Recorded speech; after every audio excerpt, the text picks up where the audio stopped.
Assalamu alaikum wa rahmatullahi wa barakatuh, chère communauté. Nous louons Allah pour cette opportunité de nous réunir et d'apprendre de sa parole. Qu'Allah illumine nos cœurs et nous accorde la compréhension et la sagesse dans notre cheminement spirituel. Qu'il nous guide vers ce qui est droit et éloigne nos cœurs de l'égarement. Aujourd'hui, nous allons parler d'un sujet profond et essentiel. L'acceptation du décret divin. L'âme trouve une véritable libération lorsqu'elle se soumet à la sagesse et à la volonté d'Allah. Pourtant, combien d'entre nous luttent encore contre ce qu'ils ne comprennent pas, cherchant désespérément à contrôler ce qui ne peut l'être? Allah, dans sa miséricorde infinie, nous rappelle que la vraie paix réside dans la soumission et non dans la résistance.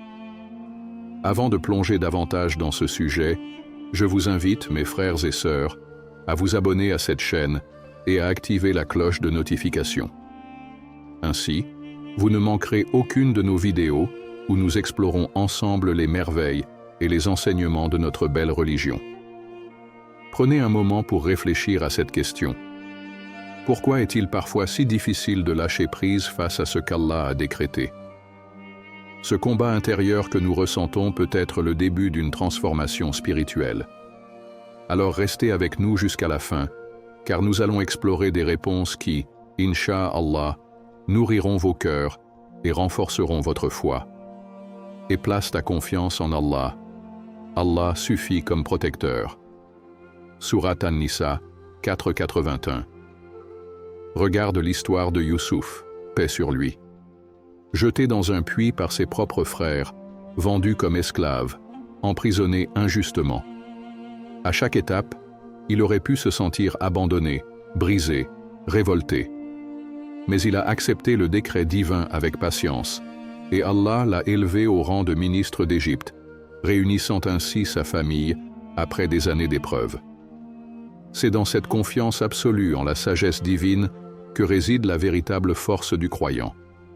Le prophète Muhammad, paix et salut sur lui, a dit « Qu'étonnante est l'affaire du croyant. Toute chose est un bien pour lui, et cela n'appartient qu'au croyant. S'il lui arrive un bonheur, il remercie, et c'est un bien pour lui. S'il lui arrive un mal, il patiente, et c'est un bien pour lui. » Rapporté par Muslim. Ainsi, accepter le décret divin, ce n'est pas se résigner, mais voir chaque situation comme une opportunité de grandir. Mais comment atteindre cet état de sérénité face à ce qui nous échappe? La première étape est de nourrir notre foi. Plus la certitude en Allah est forte, plus l'acceptation devient naturelle. Lorsque l'on sait qu'Allah est Ar-Rahman, le tout miséricordieux, qu'il est Al-Hakim, le sage, on comprend que tout ce qui arrive est sous son regard bienveillant. Ce qui semble injuste aujourd'hui peut se révéler être un bienfait demain. Ensuite, il faut apprendre à se détacher des illusions du monde. Souvent, l'attachement excessif aux choses, aux personnes ou aux projets est ce qui nous empêche d'accepter la volonté divine. Allah nous rappelle « Nous allons certes vous éprouver par un peu de peur, de faim et de diminution de biens, de personnes et de fruits. Mais fais la bonne annonce aux endurants qui disent, lorsqu'un malheur les atteint, « Certes, nous sommes à Allah, et c'est à lui que nous retournerons. » Sourate Al-Baqarah, 255 à 156. Ce verset nous enseigne que l'épreuve est inévitable, mais que la réponse du croyant est la soumission à Allah, avec la conviction que tout retournera vers lui. Enfin, il faut invoquer Allah avec sincérité. Parfois, le cœur refuse d'accepter, l'âme est tourmentée, les pensées s'entrechoquent. Dans ces moments, l'arme du croyant est la prière et l'invocation. Le prophète Muhammad, paix et salut sur lui, enseignait à dire « Ô Allah, fais-moi aimer ce que tu as décrété et rends-le doux à mon cœur. » En se tournant vers lui, en exprimant nos faiblesses et notre désir de compréhension, il apaise nos cœurs et nous accorde la sérénité. Alors pose-toi cette question. Quelles sont les épreuves de ta vie que tu as encore du mal à accepter? Es-tu prêt à voir au-delà de ta propre compréhension et à faire confiance au décret d'Allah? car c'est dans cette confiance que se trouve la véritable liberté, celle d'un cœur en paix, soumis au meilleur des planificateurs. Placer sa confiance absolue en Allah est une force intérieure qui nous libère des chaînes de l'angoisse et de l'incertitude. Dans ce monde où l'incertitude est omniprésente, où le futur semble flou et souvent inquiétant, la confiance en Allah devient une ancre, un refuge pour le cœur. Ainsi que l'énonce Allah dans le Coran. Et quiconque place sa confiance en Allah, il lui suffit. Sourate At-Talaq 65.3. Ces mots, simples mais puissants, nous rappellent que l'essentiel est de remettre nos affaires entre les mains d'Allah, qui est plus que capable de prendre soin de nous. Le croyant qui place sa confiance en Allah comprend qu'il n'est jamais seul. Même dans les moments les plus difficiles, quand les épreuves semblent sans fin et insurmontables, il sait que tout est sous contrôle divin.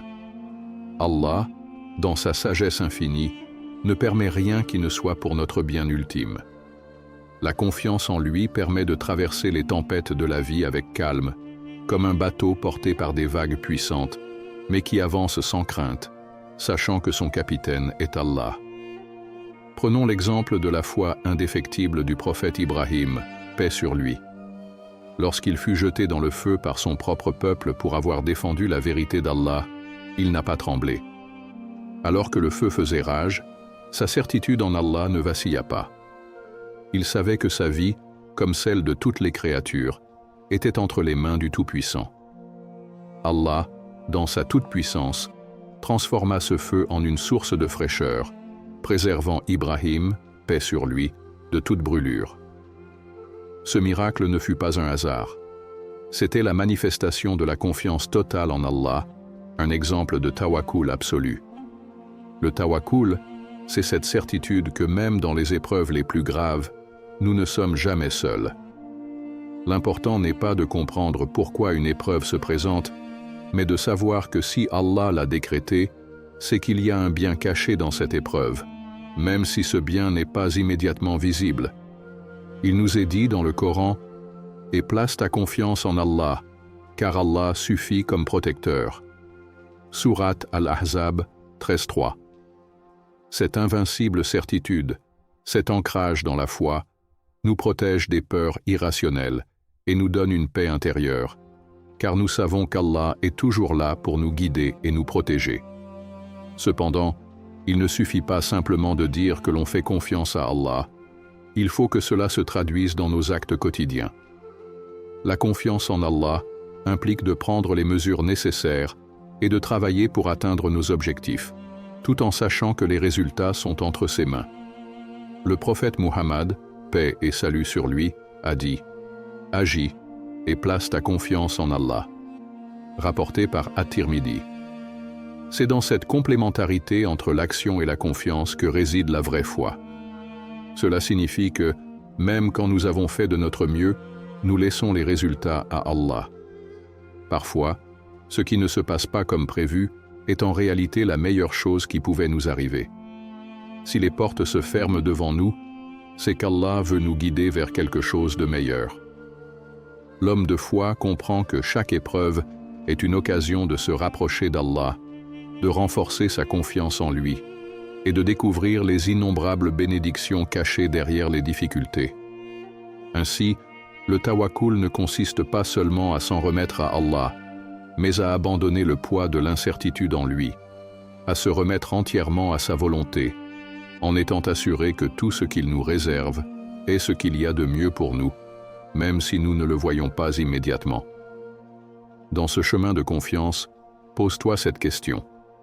As-tu confiance en Allah, même dans les moments où tu n'as pas de réponse immédiate à tes prières? Comment peux-tu renforcer cette confiance dans ta vie quotidienne? C'est par cette confiance totale en lui que tu trouveras la paix intérieure et la sérénité, quels que soient les vents contraires qui soufflent autour de toi. La patience est l'un des piliers invisibles qui soutient le croyant face aux tempêtes de la vie. Sans elle, le cœur vacille, l'esprit s'épuise et l'âme s'égare. Mais avec elle, chaque épreuve devient une opportunité de se rapprocher d'Allah. La patience ne signifie pas simplement attendre passivement que la douleur passe, mais plutôt l'affronter avec force et confiance, en sachant qu'Allah est toujours là. Il dit dans le Coran, « Ô vous qui avez cru, cherchez secours dans l'endurance et la prière, car Allah est avec les patients. » Sourate Al-Baqarah, 253. Lorsque la difficulté frappe, le premier réflexe est souvent de se plaindre, de s'effondrer, de chercher une issue immédiate. Pourtant, le véritable apaisement réside dans la conscience que tout ce qui nous atteint a un but précis. Le croyant comprend que chaque difficulté est un test, une épreuve qui, une fois traversée avec patience, le rapproche de son Seigneur. Rien n'est vain, rien n'est aléatoire dans le décret divin. Chaque larme, chaque blessure porte en elle une sagesse cachée. L'histoire de Bilal ibn Rabah en est un puissant témoignage.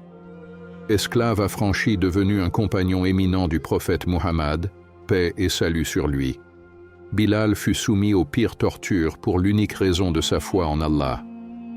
Jeté sur les sables brûlants du désert, une pierre écrasante sur sa poitrine, ses bourreaux cherchaient à lui arracher son amour pour Allah.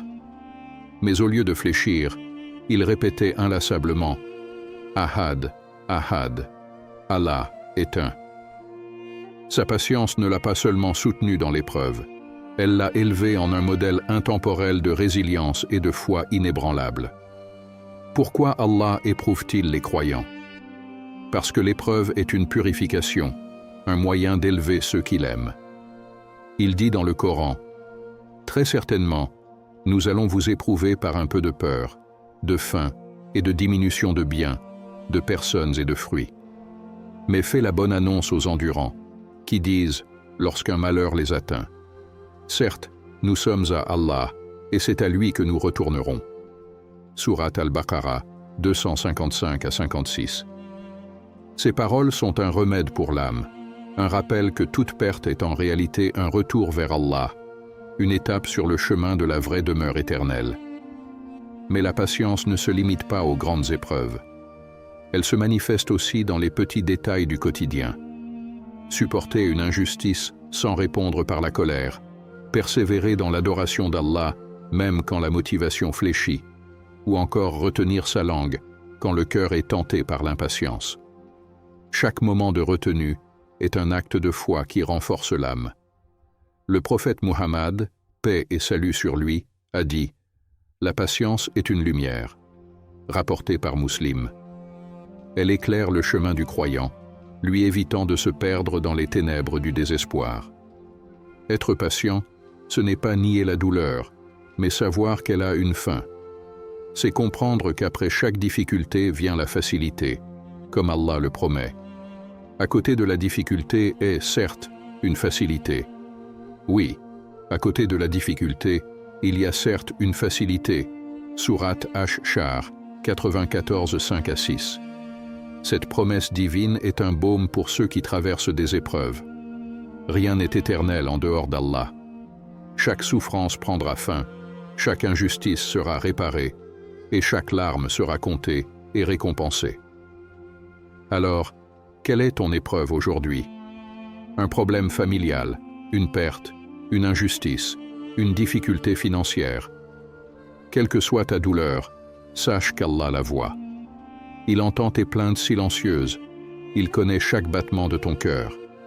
Chaque jour où tu tiens bon est un jour où tu te rapproches de lui.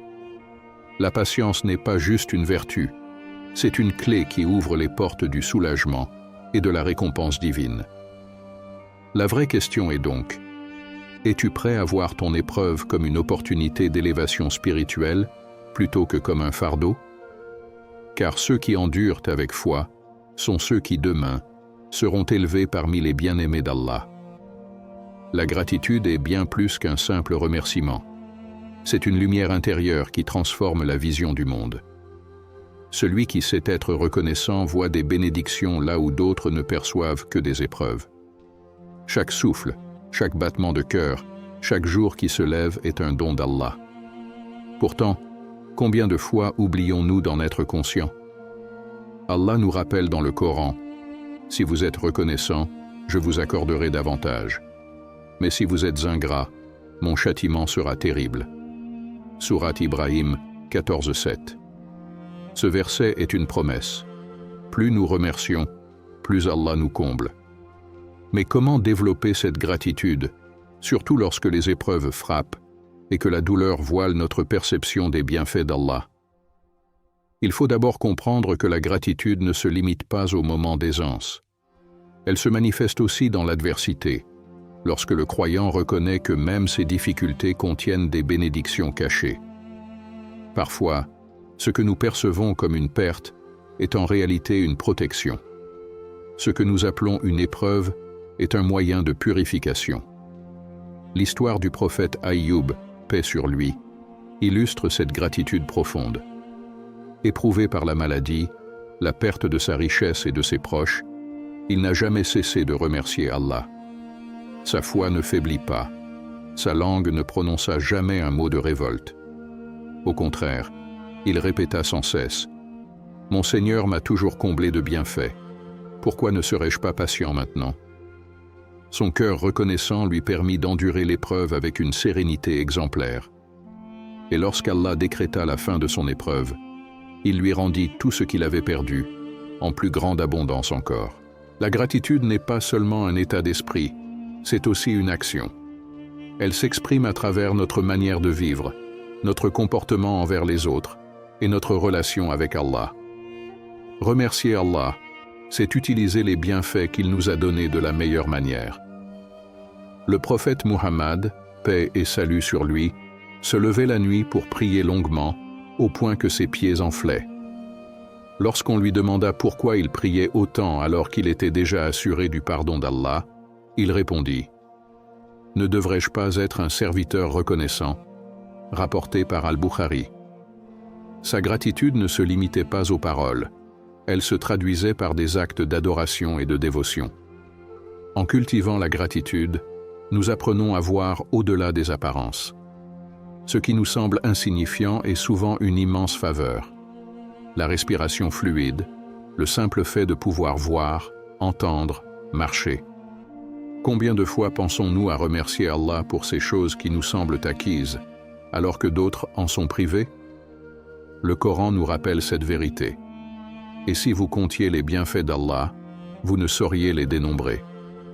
Sourate An-Nahl, 16th verse, 18th ayah. Chaque instant est un miracle, chaque détail est une preuve de la générosité divine. Mais la gratitude va encore plus loin. Elle apaise le cœur et éloigne l'insatisfaction. Celui qui se concentre sur ce qu'il possède plutôt que sur ce qui lui manque, vit dans la paix. Le prophète Muhammad, paix et salut sur lui, a dit « Regardez ceux qui sont en dessous de vous, en richesse et en conditions de vie. Et ne regardez pas ceux qui sont au-dessus de vous, car cela vous évitera de mépriser les bienfaits d'Allah. » Rapporté par Muslim. C'est là une clé pour se libérer de l'envie et de l'amertume. Alors, quel regard portes-tu sur ta vie?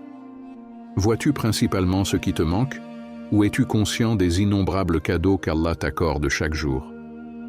Car la véritable richesse ne se mesure pas à ce que l'on possède, mais à la capacité de reconnaître les bienfaits déjà présents. Celui qui cultive la gratitude vit avec un cœur léger, une âme apaisée et une foi grandissante. Il suffit d'un instant pour dire « Alhamdulillah », mais cet instant peut transformer toute une existence. Le lâcher-prise spirituel est un art que peu maîtrisent, mais qui libère celui qui l'embrasse. Trop souvent, nous nous accrochons aux illusions du contrôle, persuadés que nos efforts seuls déterminent le cours des événements. Pourtant, à chaque déception, à chaque imprévu, nous réalisons que nous ne détenons rien. La vie ne suit pas nos plans, mais ceux d'Allah, et c'est là que réside la véritable paix, dans l'abandon sincère à sa volonté. Allah dit dans le Coran « Et confie-toi à Allah. Allah suffit comme protecteur. » Sourate Al-Ahzab, 13.3. Pourquoi le cœur s'attache-t-il autant à ce qu'il ne peut maîtriser? Parce que l'ego refuse d'admettre son impuissance. Pourtant, plus nous résistons, plus l'anxiété grandit. Le véritable soulagement vient lorsque l'on cesse de lutter contre le décret divin et que l'on accepte que chaque événement, qu'il nous semble bon ou mauvais, est inscrit dans un plan plus vaste, conçu par celui qui sait et voit tout. Le prophète Muhammad, paix et salut sur lui, nous a enseigné une invocation puissante. Ô Allah, je m'en remets entièrement à toi, je me tourne vers toi, je place ma confiance en toi, car il n'y a de refuge ni de salut que vers toi.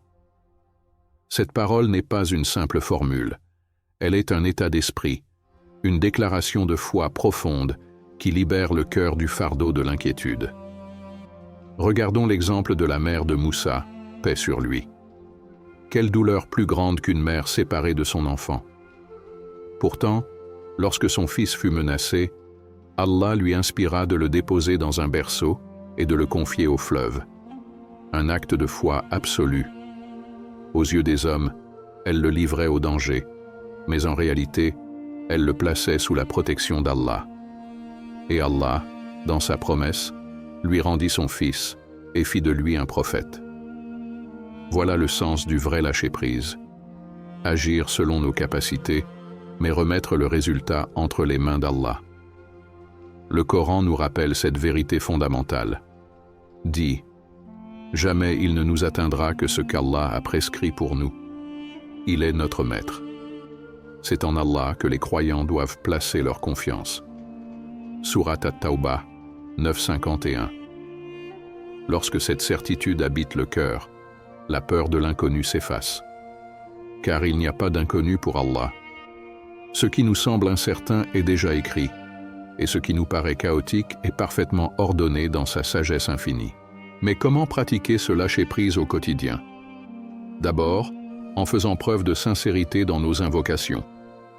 Lorsque nous demandons quelque chose à Allah, avons-nous réellement confiance en lui ou restons-nous suspendus à nos propres attentes?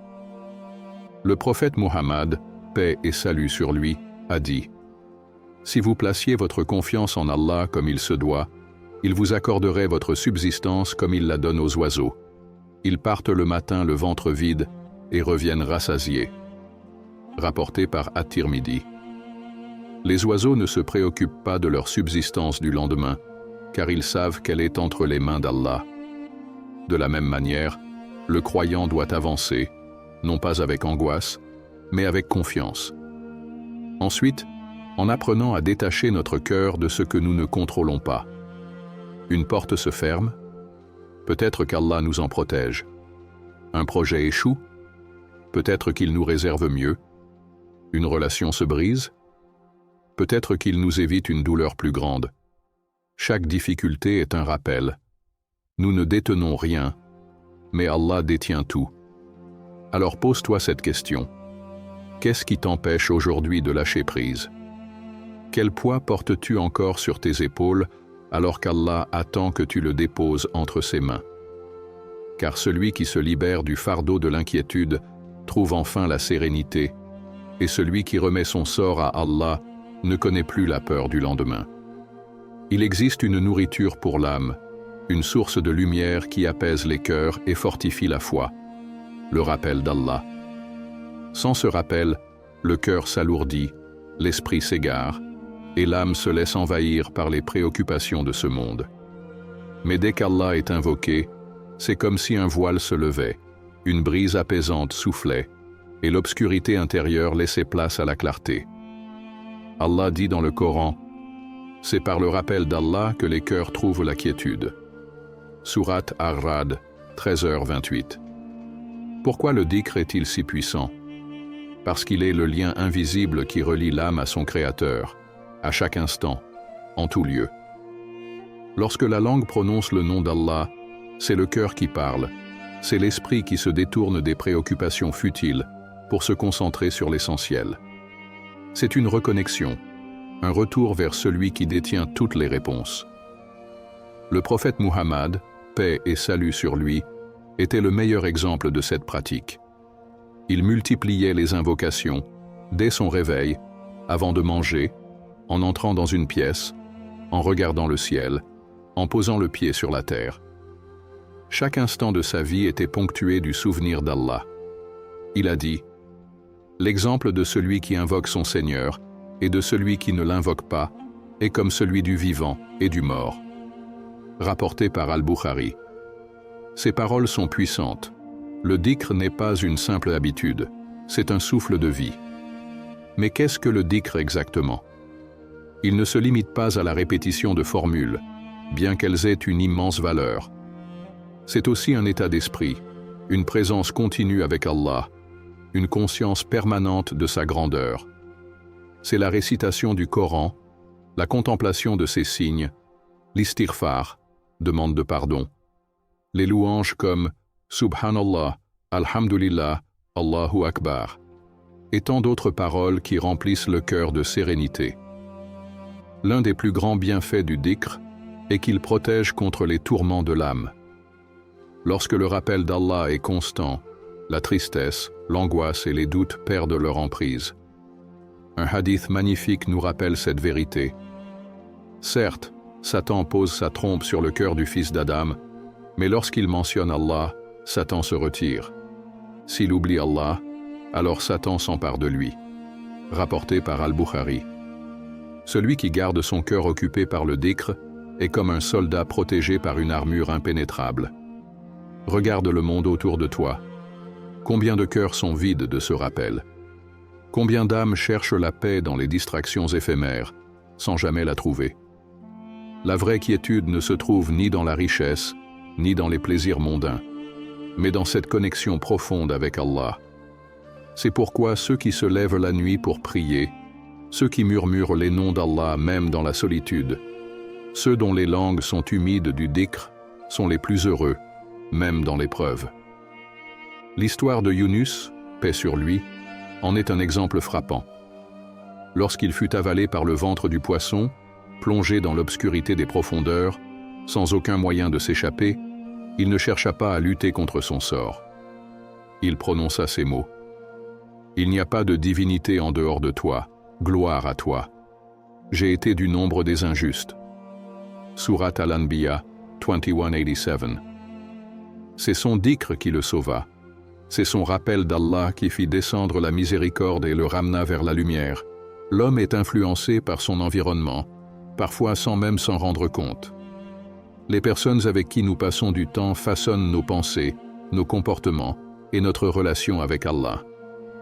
Le prophète Muhammad, paix et salut sur lui, a dit: « L'homme suit la religion de son ami, que chacun de vous choisisse donc bien ses amis. » Rapporté par Abu Daoud. Ce hadith nous rappelle une vérité profonde. Nos fréquentations peuvent être une source d'élévation spirituelle, ou au contraire, un poison qui éloigne du rappel d'Allah. Il suffit d'observer.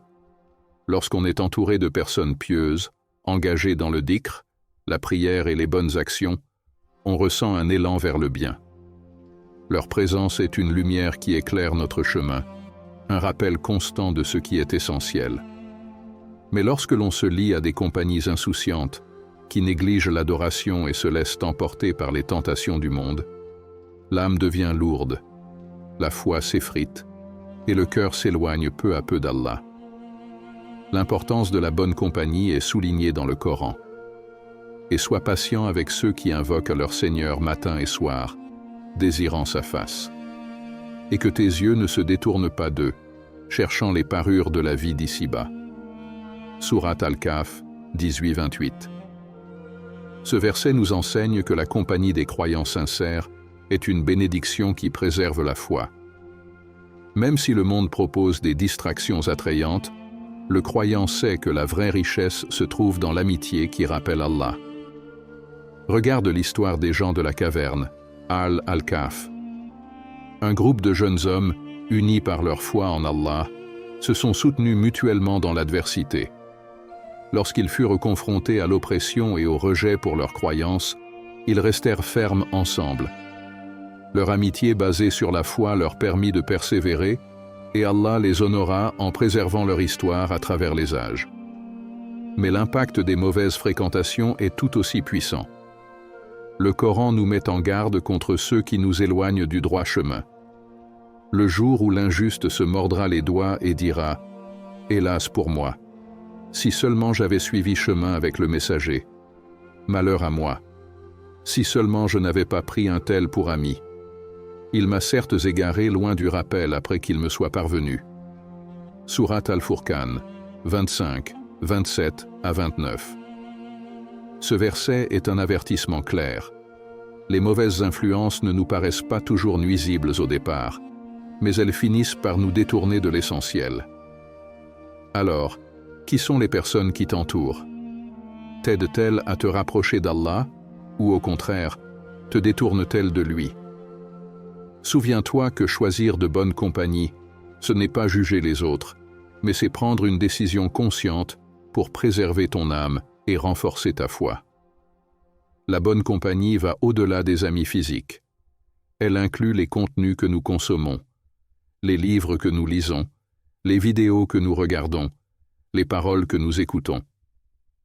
Dans ce monde rempli de distractions, prenons soin de rechercher ce qui nous rapproche d'Allah et nous inspire à marcher sur le droit chemin. Qu'Allah nous accorde des compagnons vertueux qui nous rappellent son nom et nous aident à rester fermes dans notre foi. Ô Allah, éloigne-nous des influences néfastes et entoure-nous de ceux qui nourrissent notre foi. Fais de nous des amis sincères qui se soutiennent dans ton obéissance. Amin. Si cette vidéo t'a été bénéfique, n'oublie pas de t'abonner à la chaîne, de liker la vidéo et d'écrire « Allah Akbar » en commentaire pour partager ton amour pour Allah. Ton interaction aide cette communauté à grandir et à diffuser davantage de rappels. Et enfin, ne pars pas tout de suite. Clique sur la vidéo qui vient de s'afficher à l'écran pour continuer ton voyage spirituel avec nous. Qu'Allah te bénisse et te guide toujours. Assalamu alaikum wa rahmatullahi wa barakatuh.